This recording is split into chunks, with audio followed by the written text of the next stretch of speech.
और ये बहुत ज़रूरी भी है, एक अच्छा स्पोर्ट्स भी है। और पिछले दिनों में जो एक टूरिस्ट के मन में या बाहर के प्रदेशों के मन में दिमाग में जो है वो हिमाचल के प्रति कि वहाँ पे अभी तो सब कुछ तहस नहस हो गया है, इसके लिए बहुत ज़रूरी है ताकि टूरिज्म की रिवाइवल हो सके और लोगों का जरा हौसला बढ़ सके। ये इंटरनेशनल लेवल पे होने जा रहा है। हमारे रावत जी जो है, क्योंकि उसमें पहले से वहाँ करा रहे हैं, उसकी ऑलरेडी ट्रायल्स ऑलरेडी हो चुकी हैं। और मैं समझता हूँ पैराग्लाइडिंग, क्योंकि अभी हमने देखा था सोलांग वैली या बीर बिलिंग या मनाली में ही होता था और शिमला में शुरू होने जा रहा है, बहुत एक हमें फख्र की बात है। और इससे ज़रूर शिमला का टूरिज्म जो है वो नई बुलंदियाँ छुएगा। अभी हाल में सर आपने पांगी, भरमौर और लाहौल स्पीति का दौरा भी किया है, क्या स्थिति है, किस तरह के आपने? देखिए, अभी जो है माननीय मुख्यमंत्री जी ने मेरी ड्यूटी जो है भरमौर में और चंबा, मतलब डिस्ट्रिक्ट चंबा और डिस्ट्रिक्ट लाहौल स्पीति के लिए लगाई थी, उस जायज़ा लेने के लिए कितना नुकसान हुआ है। हालांकि हमारे अधिकारी एवं कर्मचारीगण अच्छा काम कर रहे हैं, उन्होंने ऑलरेडी रोज़ की रोज़ रिपोर्ट्स भेज रहे हैं। मैं अपने आप देख के आ रहा हूँ, नुकसान तो बहुत करीबन 132 करोड़ रुपए का नुकसान जो है वो हुआ है और भारी नुकसान हुआ है। लेकिन गनीमत यह है कि ज़्यादा जान का नुकसान नहीं किया है।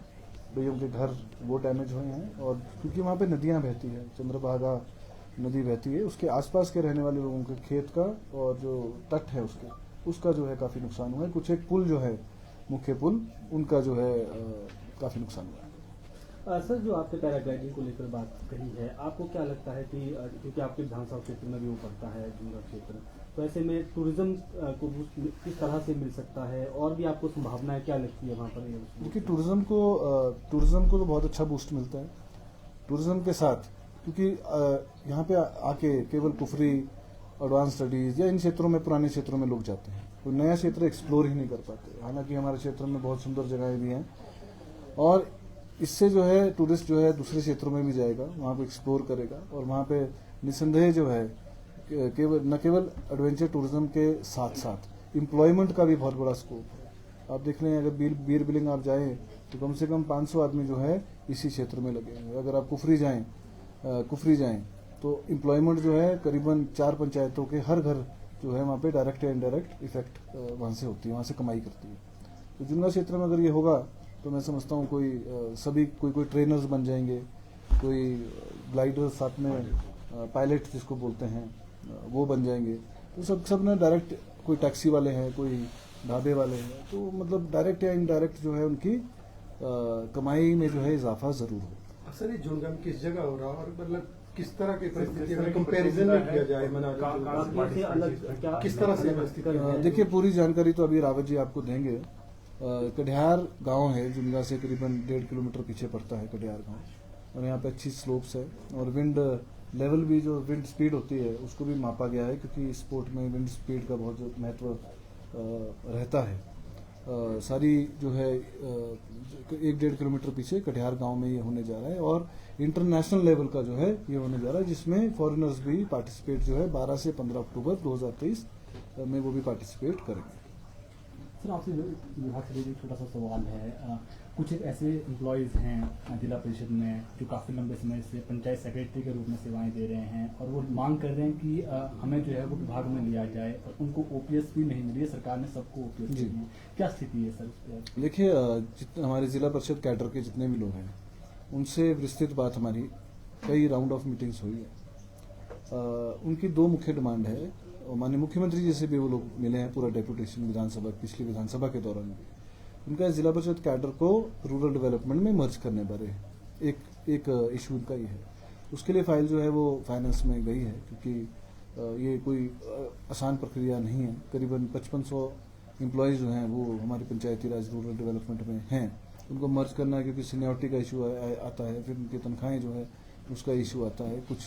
कईयों की तनख्वाहें जो हैं वो कंटीजेंसी से दी जा रही हैं।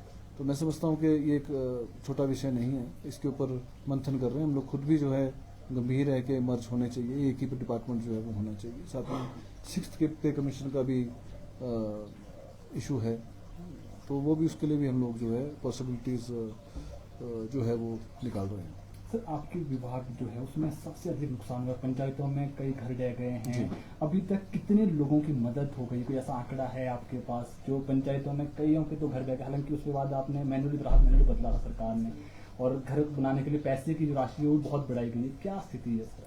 देखिए, अभी करीबन 30 करोड़ रुपए माननीय मुख्यमंत्री महोदय ने हमारे डिपार्टमेंट में दिए हैं 2000 घरों के लिए। साथ ही 11 अगस्त की चिट्ठी जो है हम लोगों ने दिल्ली लिखी थी, हमारे सेक्रेटरी, हमारे डायरेक्टर और मैं खुद जो है दिल्ली गए थे और सभी MOS से मिले थे और सेक्रेटरीज और जॉइंट सेक्रेटरी से मिले थे, और उस टाइम के अनुसार जो है 8-9 अगस्त को हम लोग गए थे। उस टाइम के हिसाब से करीबन 6500 घरों का नुकसान हुआ था। तो जो भी ऑफिशियल फिगर था, हमने 11 तारीख को चिट्ठी लिखी थी 11 अगस्त को, और 24 अगस्त को हमारे को 6551 घर के करीब जो है केंद्र सरकार ने भी हमारे को दिए हैं, जिसका वितरण जो है हमें 24 सितंबर से पहले जो है जो भी पात्र व्यक्ति है उसको देना है। सभी की जियो टैगिंग हो चुकी है, लेकिन 11 अगस्त के बाद जो 12 अगस्त से लेकर 15 अगस्त तक जो बारिश हुई है उसमें बहुत ज़्यादा नुकसान हुआ है, दुगना नुकसान हुआ है जो 9-10 जुलाई के बारिश में हुआ था। आज जो स्थिति है वो करीबन 6500 घर तो टोटली डैमेज्ड है, जो रहने योग्य नहीं है, और टोटल जो है करीबन 13,000 घर जो है वो 13,500 घर इफेक्ट हुए हैं, जिसमें क्रैक आए हैं या रहने लायक नहीं है। तो 6500 के अलावा जितने घर हैं उनको राहत राशि दे दी है, और अभी जो है करीबन 1.5 लाख रुपए, हम 1,30,000 रुपये सेंटर से आया है प्रति घर, 20,000 रुपये जो है हिमाचल प्रदेश सरकार खुद वहन करेगी और 12,000 रुपये का बाथरूम के लिए अलग देगी। टोटल 1,62,000 रुपये जिनका घर रहने योग्य नहीं है उनको देगी।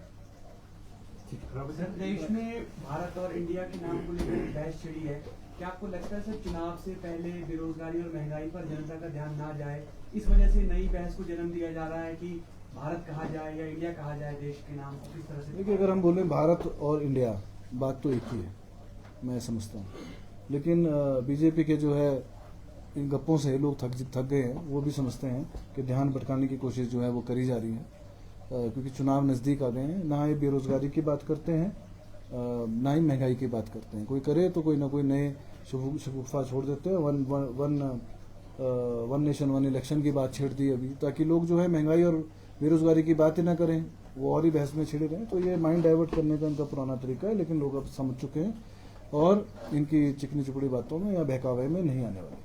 सर, मुख्यमंत्री की मंडे मीटिंग में एक बड़ा डिसीजन लिया गया, जिसमें जितने भी जिनके लोगों के घर टूटे हैं या बर्बाद हो गए, खत्म हो गया, उनको सरकार या तो घर उपलब्ध कराएगी या रेंट पे सरकार उनके लिए रहने की व्यवस्था करेगी। देखिए, उस स्थिति में है, कई केस हमने देखे हैं कि जिनकी ज़मीन ही जो है वो धंस गई है या बिल्कुल बह गई।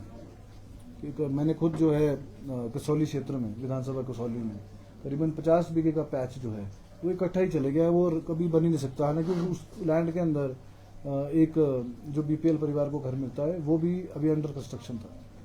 तो कई ऐसे केस है जिनकी ज़मीनें चली गई हैं, बह गई हैं और रहने योग्य नहीं है।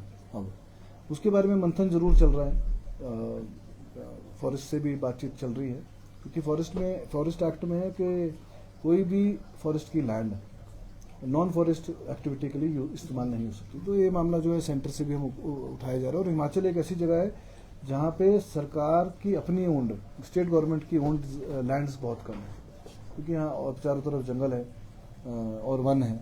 तो इसलिए इसके एक्सप्लोर करा जा रहा है कि लोगों को जो है एक्सचेंज ऑफ लैंड जो है, जो उनकी ज़मीन बैठ गई है या बह गई है, वो सरकार के नाम करके उनको नई ज़मीन, नई जगह अलॉट कैसे की जा सकती है।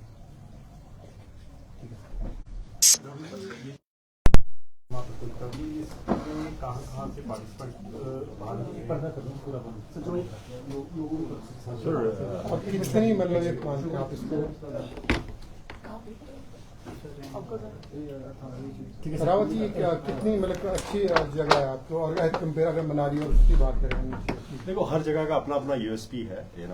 भीड़ है सम डिफरेंट यूएसपी, मनाली का अपना है और यहाँ पे, बट ये जब पूरा इसके लिए पूरी इंस्पेक्शन होती है, पूरे विंड स्पीड्स चेक होती हैं, डायरेक्शन चेक होती हैं, उसके बाद फिर उसके लिए लाइसेंस मिलता है। तो I think the due diligence has already been done, और उसके बाद ही यहाँ पे, और पिछले 3 साल से हम फ्लाई कर रहे हैं।